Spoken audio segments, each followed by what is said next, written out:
My name is Rod Joy. I'm a Democratic candidate for Lieutenant Governor and Chris Kennedy's running mate.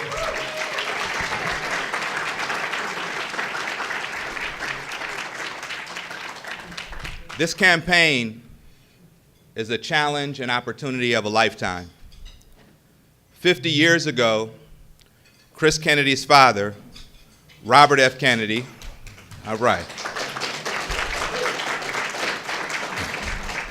Robert F. Kennedy launched a campaign for president based upon the ideals of peace, justice, and compassion for those who suffer. A half-century later, Chris and I are running a statewide campaign based on those same principles.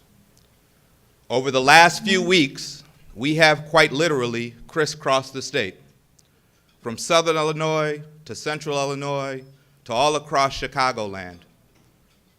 Everyone we talk to understands that the status quo has failed us miserably in Illinois.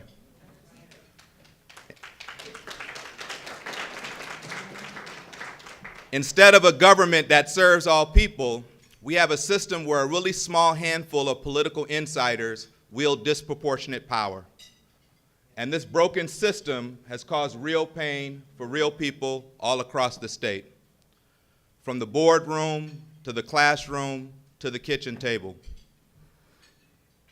Our democracy needs us right now. Everything we care about, from jobs to education to health care to the environment, everything we care about is being held up by the dysfunction and corruption that exists in our state.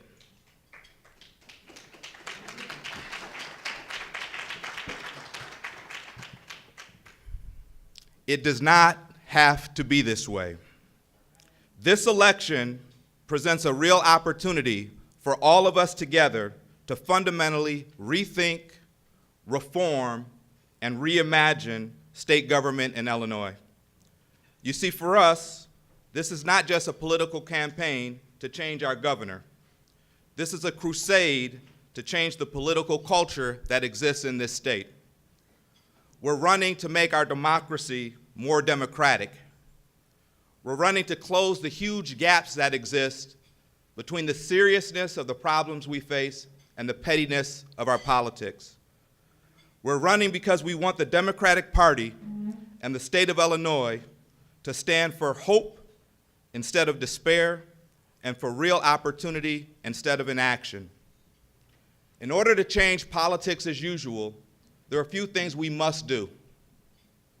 First, we must change the core systems of democracy and justice in Illinois to make them more fair, functional, and inclusive. By reducing the corrosive influence of big money in our politics, by getting the politics out of how we draw legislative districts, we have to change the rules. The second thing we need to do is organize. Illinois is the home of community organizing, made famous by the likes of Jane Addams and Harold Washington and Barack Obama and so many others. We need to bring people together. The third thing we must do is get more and more people involved in public life. We have to get them off of the sidelines and actively involved in the civic life of Illinois. We need them to climb the ladder of civic engagement in our state. We also must elect brave leaders who are willing to speak truth to power. We must elect a governor who has the integrity and moral courage to do the right things. There's been a lot of chatter on the campaign trail about fighting the machine. But let's get real for a minute. You can't fight the machine if you report to the machine. You can't take on the machine if you've been groomed by the machine. At this time, I'm pleased to introduce someone who has the moral courage to act boldly enough and broadly enough to bring about the urgent change we so desperately need. Ladies and gentlemen, please join me in welcoming my friend and running mate, and the next governor of Illinois, Christopher G. Kennedy. Thank you. You're having fun yet. That's nice. Thank you all. Thank you, Charlie. Thank you all, please.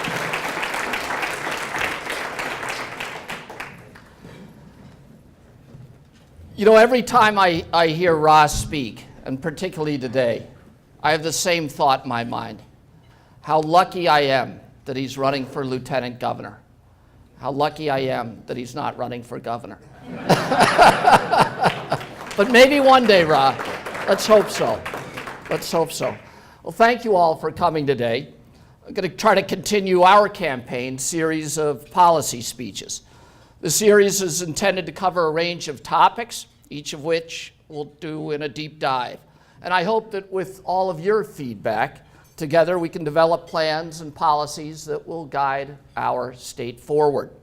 I've spoken previously about our campaign's thoughts on how to bring radical and lasting change to Illinois. On May 30th at the Harold Washington Cultural Center, I talked about the property tax racket and how to end it. On July 10th in Geneva, Illinois, I spoke about how we can make our state the most sustainable one in America. On July 22nd at Windsor Park on 76th Street, I shared our 8-point plan to address the scourge of gun violence. And last Thursday at Federal Plaza, I spoke about the gun train crisis we face every year here in Illinois.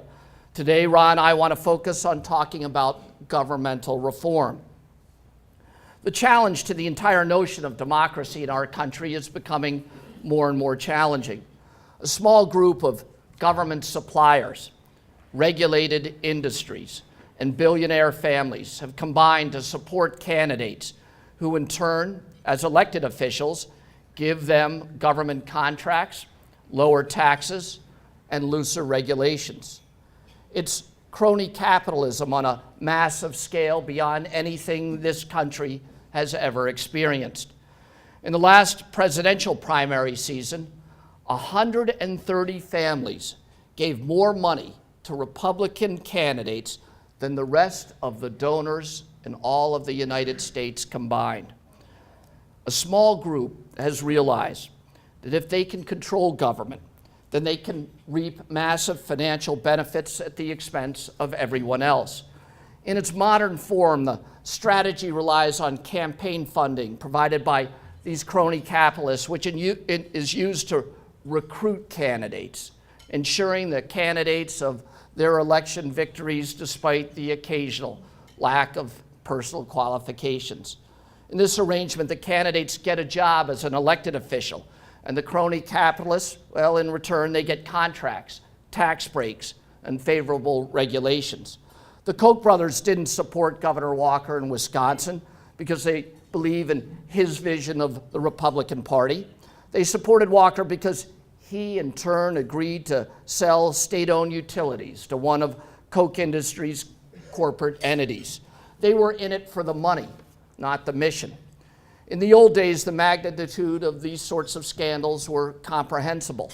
Now we have private prison operators who move boldly and with enormous scale. These crony capitalists, they take direct action to create demand for their own businesses by recruiting candidates for public office who will support stricter criminal laws and longer prison sentences to drive demand and profit. We have red light camera operators who go way beyond making government enforcement more efficient. Now they make it profitable for the government, which collects fines, and for private industry that takes a piece of the action, and for the politicians who get campaign contributions and then receive lobbying jobs when they retire. To keep their power, the crony capitalists provide the majority of money to campaigns, and they are ruthless in pushing out of whichever party they control any dissenters from this arrangement. They're using our tax dollars to enrich themselves and their friends at our expense, and they don't want any of us to object.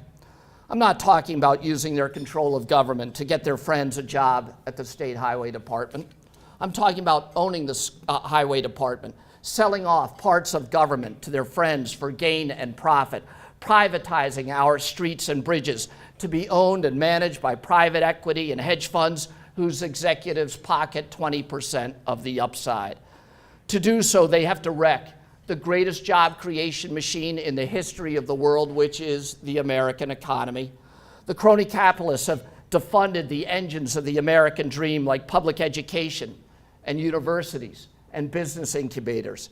They want to weaken these traditional quasi-government agencies so they can be privatized. They preserve obsolete incumbent technology like utilities with outdated power sources. They stifle competition, they block wage increases, and they attack unions. In this battle, Chicago is at the front lines. We were a city that traditionally boasted of 2 independent daily newspapers. Today, one of those daily newspapers is owned by the titans of private equity, and the other is owned by the unions. We have full polarization in our own community. Crony capitalists in America want to control government so they can subsidize their own monopolies. That type of behavior is what we expect from a failed nation without the rule of law. In our country, we've been defined by a government of laws and not of men or women. These crony capitalists feel like this country is theirs alone to pilfer and profit from. It's not. It belongs to all of us, and we, the people, can take it back.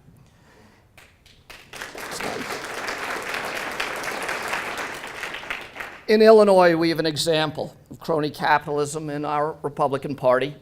Rauner and his Republican allies, the very member of his own party that he has silenced through financial bullying and economic intimidation, are trying to tear down the very programs and institutions that we as Americans have dedicated our lives to building up. He supports the replacement of public schools. He tried to privatize our prisons and deregulate our utilities.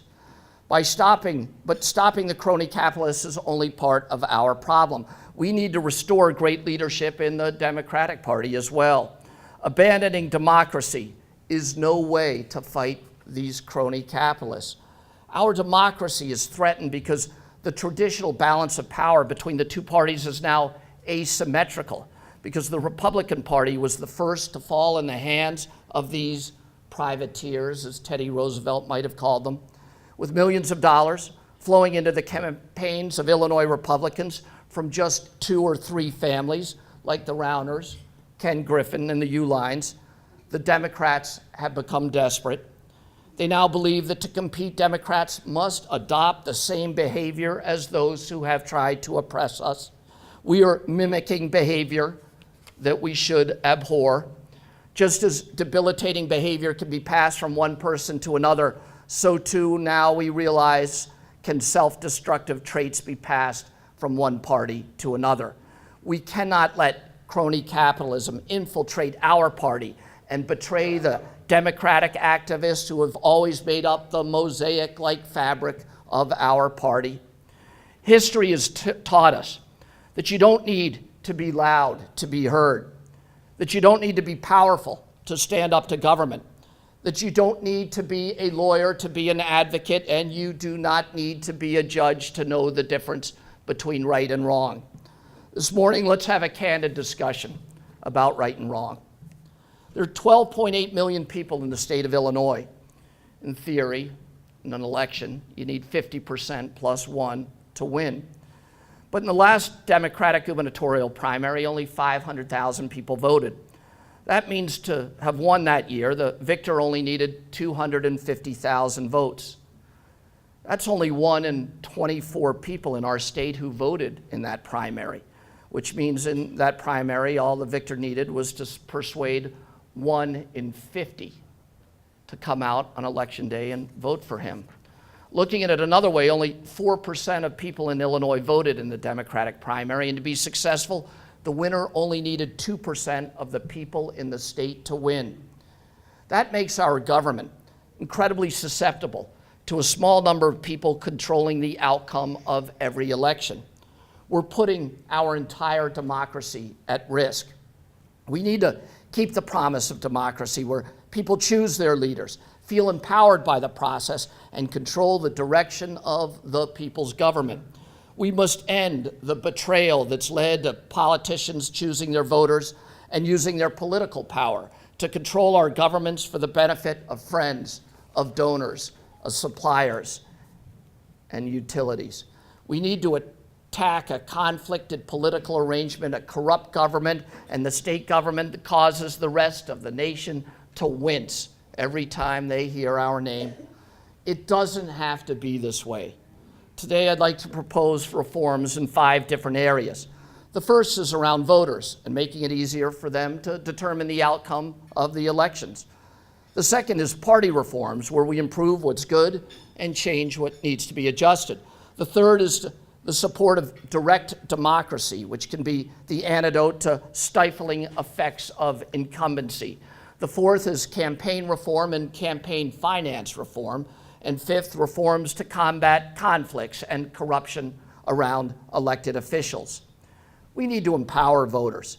We need to fully implement automatic voter registration.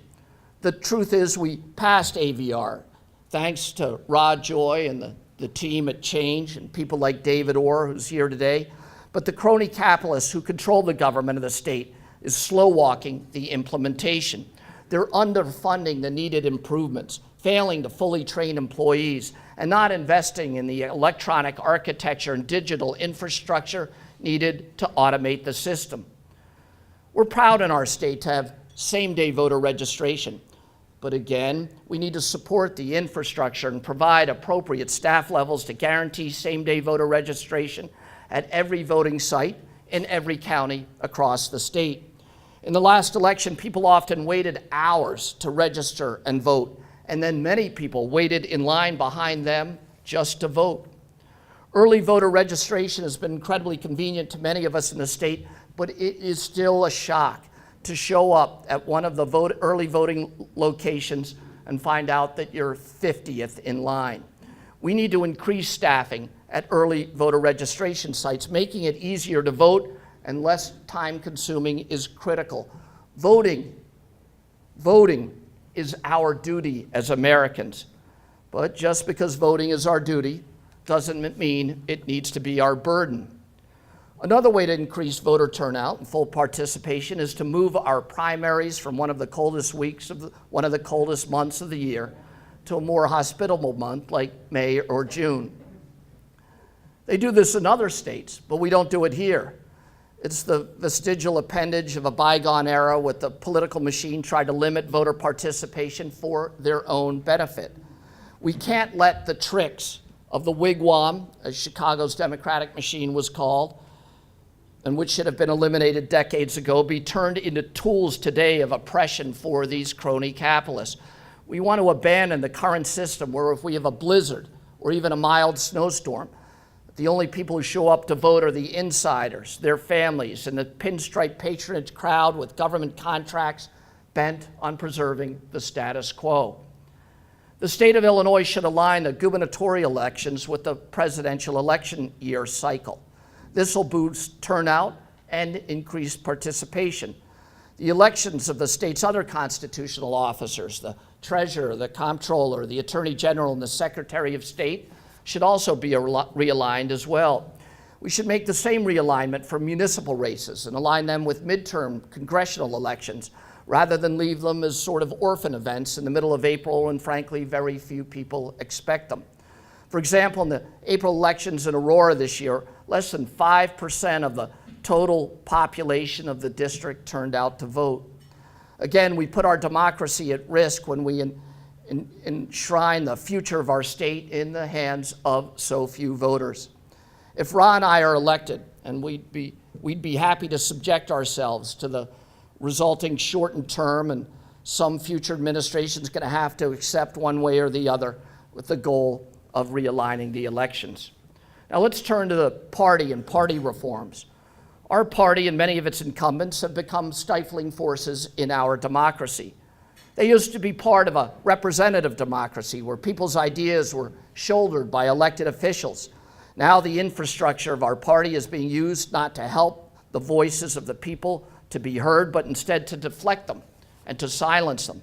Rather than having a system of bubble-up democracy, we're creating a system of cram-down leadership, helped by entrenched interests simply wanting to serve their own needs. We need to separate party leadership roles from elected official roles. The Democratic Party's strength has been that its primaries represented an open clash of ideas, the best of which prevailed on Election Day. Recently, there was a 1 million data point study that criticized the Cook County assessor, suggesting his tactics represented a violation of the 1964 Civil Rights Act. Only a handful of courageous politicians in Cook County spoke out against him, people like Chuy Garcia and Alderman Beal, Rick Munoz, David Orr, and others. But the rest, they were cowed, not by his role as assessor, of course, but in his role as chairman of the Cook County Democratic Party, a position which controls slating and their careers. We need to separate the role of party leaders and elected officials so that the elected officials' peers can feel comfortable criticizing each other when they do something wrong. We cannot allow incumbent elected officials to fend off primary challenges by not denying them access to party apparatuses like the voter file. The Democratic Party is not simply its elected officials. It's everyone who votes and volunteers and serves and sacrifices. We need to remove the shadowy organization of ward healers and party officials for whom very few people vote and who no longer are representative of the people but are instead agents of the de facto appointments that they take. Party leaders should listen and amplify the voice of the voiceless. They should not act to rebuff and to control. This will restore the confidence that other people in the party can oppose the elected officials' opinion without losing their jobs. In the United States, we stand for a representative democracy. The political boss system in Illinois should finally be placed in the trash bin of history. We need to ban political parties from making contributions to any candidate during the primary election. The party should help host the elections, not determine their outcomes.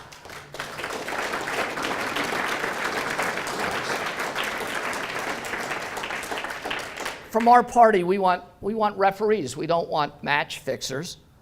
Let's turn to the notion of direct democracy. We need to embrace the notion of pairing our representative democracy with direct democracy as well. This means that we need to begin the process to permit the state to allow the government to make major decisions by referendum. Direct democracy has had an important positive influence in other states like Colorado and Arizona, where a minimum wage increase and paid sick leave have been effectively proposed and passed recently by the people of the state. We could use a little touch of direct democracy here as a counterbalance to the increasingly concentrated power of our elected officials backed by lobbyists, utilities, wealthy families, and government contractors. Now let's turn to the discussion of campaign reform and campaign finance reform. We need fair maps. In the old days, it's now famous, voters used to choose their elected officials, but today elected officials choose their voters. As Obama famously said, we have to end the practice of drawing our districts so that politicians can pick their voters and not the other way around. We need term limits for the leadership role within our state government, including the governor, to end the stagnation and careerism that is the plague of our government. In our own party, we have a constant brain drain in the legislature as elected representatives leave their jobs after only a few short years to escape the stifling oppression of autocratic leadership. People refute the need for term limits by talking about turnover and making it clear that 1/3 of our legislature will turn over by the time next year's election is over. This year, it looks like it will be a record of more than 30 state senators and state reps announcing their intention to resign or retire. That makes it sound like elections are giving us the turnover that we want and that there therefore is no need for term limits. But we need to separate the issue of turnover and the separate issue of retention, and then look at them together. At the same time we have a turnover issue, we have a retention issue. We'll have 10 elected officials who have 20 or more years of experience, assuming they are all re-elected in 2018, which they will be. That high retention rate is causing enormously high turnover. Young talent leaves the legislature because there is no way for them to rise within it. We need to support elected school boards everywhere. The vast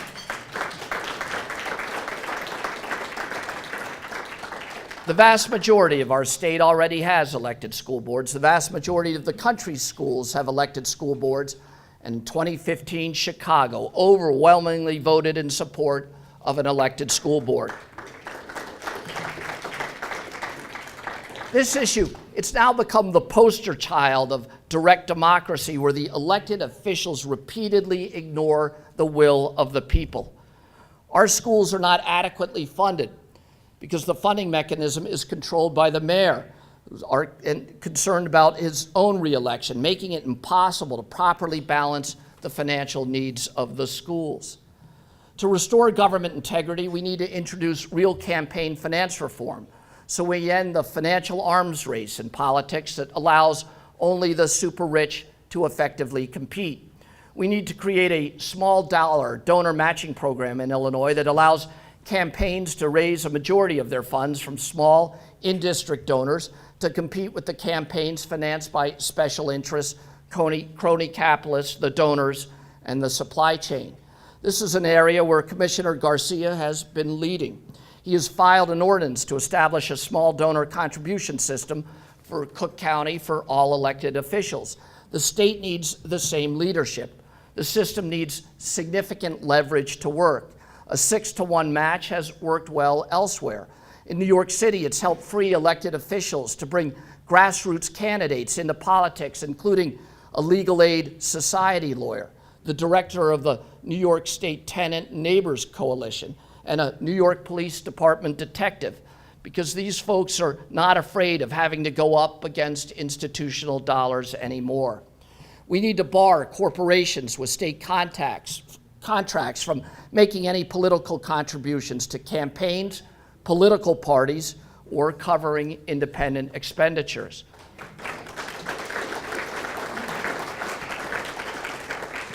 We need to require full and immediate disclosure from lobbyists and political action committees, and we need much broader financial disclosure for people running for office. We need to set expectations clearly around what financial data and relationships we need disclosed. We should subject elected officials to the same standards that they have established for their own staff in the legislative branch or for the executive leadership in the executive branch. For instance, we need to put a year-long ban on the revolving door that allows elected officials to go into private practice and lobby their same branch of government. Their employees can't do it. They shouldn't be able to do it either. We need to end the practice of allowing elected officials who are lawyers to sue the state and other levels of government and negotiate the settlement with those state and governmental employees who the elected official obviously influences. We need to end the practice of allowing elected officials who serve in one branch of government and then get outside jobs lobbying on behalf of some other government unit in the state. This will put an end to the system that helps prevent what would otherwise be the natural consolidation of governmental units in Illinois. Illinois now has more units of government per capita than any other state. And in fact, we can't even agree on how many thousands of governmental units we actually have. It's like a full-time employment program for politicians. The system does not get changed because the threatened government unit simply hires as their lobbyist elected officials in the legislature who, in effect, stop the consolidation. They may not hire them directly to stop that consolidation, but they hire them to do other tasks. But the elected officials are compromised and then resist the clear demand from voters to collapse the level of governmental units. If we consolidated some of those units, we'd reduce the tax burden, make government more efficient, just as Evanston did when the city of Evanston and Evanston Township merged. We need to end the practice of elected officials taking on outside employment that's adverse to the interests of the body they were elected to serve. And as such, we need to stop elected officials from acting as property tax appeals lawyers.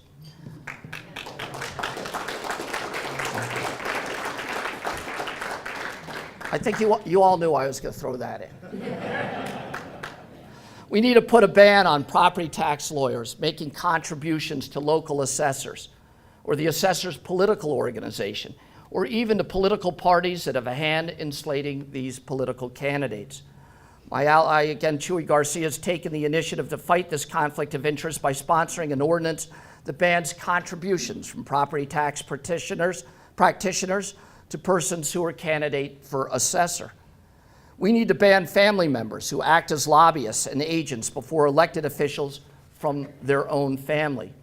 We should have a tighter ban on gifts. We shouldn't have a treasurer from a major city enjoying the benefits of entertainment at sporting events with $100 tickets and no need to disclose it or even allow it simply because they claim a prior existing relationship with the very people that they're also investing the city's money with.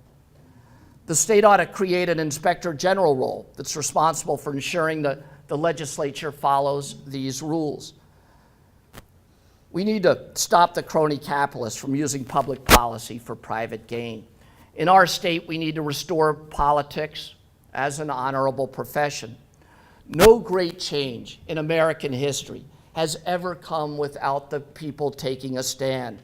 We did not get women's suffrage till women and others took to the street. We did not get unionization until a massive public outcry. We did not get major civil rights legislation through the United States Congress until after the March on Washington. We did not end the Vietnam War until after public protests. Today, all of us, we're all part of that great tradition, that legacy of change and improvement in America. We need to join together to battle the crony capitalism that's taken over our state and our country. We need to make it clear that they cannot use public policy for private gain anymore. In addition to increasing turnout, making our elections feel like a democracy, and signaling to the public that our elected officials are here to serve them, not the other way around, we need to get the dirty money out of politics so we can get the dirty politicians out of government.